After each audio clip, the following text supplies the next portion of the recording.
Hello, everyone. It's Adam Caplan here again for SportsGrid Super Bowl 59. And the man to my right is a native Philadelphian like myself. Mm-hmm.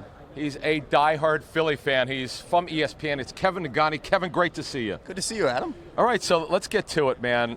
I want to start before the season for you, because I have my own expectations for the Eagles. Yep. Where were you at with this football team to start September? I was like, I have no idea. Because remember where we were, right? 10-1, and then you lose 6-7, the greatest historical collapse in Philadelphia Eagles history. So you had no idea. I think every week was, we're going to learn something. We're going to learn something. And it felt like the team was learning a lot about themselves in the first 4 weeks, right? Especially, you can make a case that the first 4 weeks when they were 2-2, it was preseason. They looked sloppy. They were trying to understand Fangio's defense. They weren't in sync, and they were just going off of talent, right? And then you got that bye. Then they started figuring things out. So to me, every week was a learning experience. And then after that Ravens game was the first time I was like, okay, they could have a deep run. So, Kevin, you as a big-time fan, you know this team very, very well. So let's talk about the defense. Yeah. How do you explain guys like Zach Bond come out of nowhere and become the best inside backer in football? Vic Fangio. That's how I describe it. This is coaching. This comes down to understanding your talent and roster and then being able to move it around to the benefit of your strengths. And Fangio has been a godsend for this team because he's ignited Jalen Carter. The talent was always there. Yeah. It's just understanding the motivation to play. I think they've done an incredible job of realizing that with Nolan Smith. I think they've done an incredible job of making sure Quinyon is not a rookie. Cooper DeJean is not a rookie. And they hit, man. It is fantastic to watch an Eagles team that actually hits, that is around the football, that tackles really well. We haven't seen a team that tackles this well. I'm going to go all the way back to those early 90s Bud Carson, old Buddy Ryan teams. Wow. And that's what makes me feel really good about Sunday. All right, offensively, obviously the biggest story in the National Football League is number 26, Saquon Barkley. Yeah. Look, he was obviously in a better space here, but it's been really remarkable. You're old enough to remember Wilbert Montgomery. Yeah. Who was one of the best backs in Eagles history. But now we're having one of the best, and probably will be the best by the end of Sunday, the best season in NFL history for a running back. Your thoughts on Saquon, what you've seen? He's perfect for this team. It's amazing when you have the greatest offensive line in Eagles history. Sorry, Jason. I know Jason's not a part of it, Kelsey, but you have the greatest offensive line in Eagles history, and it's the best in the NFL. And then you put a back. I was talking to somebody about this the other day. When Saquon has the football, it feels like I'm watching Bo Jackson. And the reason why, and by the way, no one's a bigger Bo Jackson fan than me. I thought he was the greatest athlete ever before the injury. Bo Jackson had speed and power.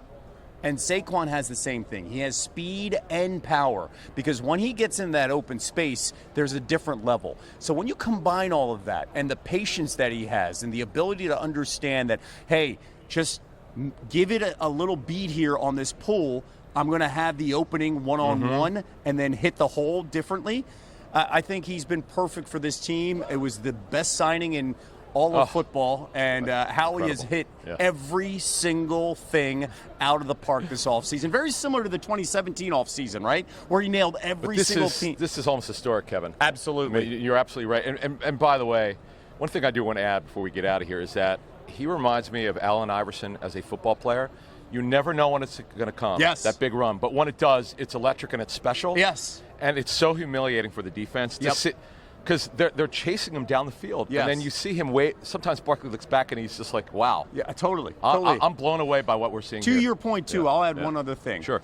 These are the best of the best at their position in the entire world. To see his teammates come up to him and say, you're Superman, or you're the greatest player on the planet, that, to me, is the greatest compliment you could ever give an NFL athlete, when the teammates are saying that to you, because they've all seen it. They've all crushed their high school teams in college, and they've been the one-of-ones.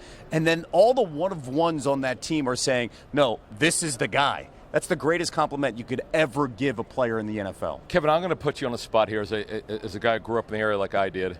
Is this the best professional sports team you've seen of all the four? Oh, not yet. Tough. Can't say that until they win. But up to this point. But from a talent standpoint, is it right up there for you? Yeah, absolutely. They're more talented than 2017, more talented than 2021.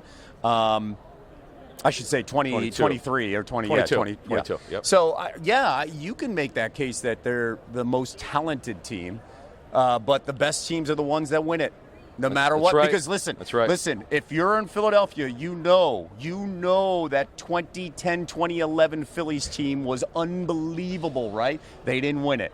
Right? Right. Phillies, so, yes. 2008, that Phillies team they won it, so you have to say that. That 83 Sixers team's the most talented team that I've ever witnessed. 82-83, yep, right? yep. So, they gotta seal the deal on Sunday. All right, give us a score for Sunday. Chiefs Eagles. 31-27 Eagles.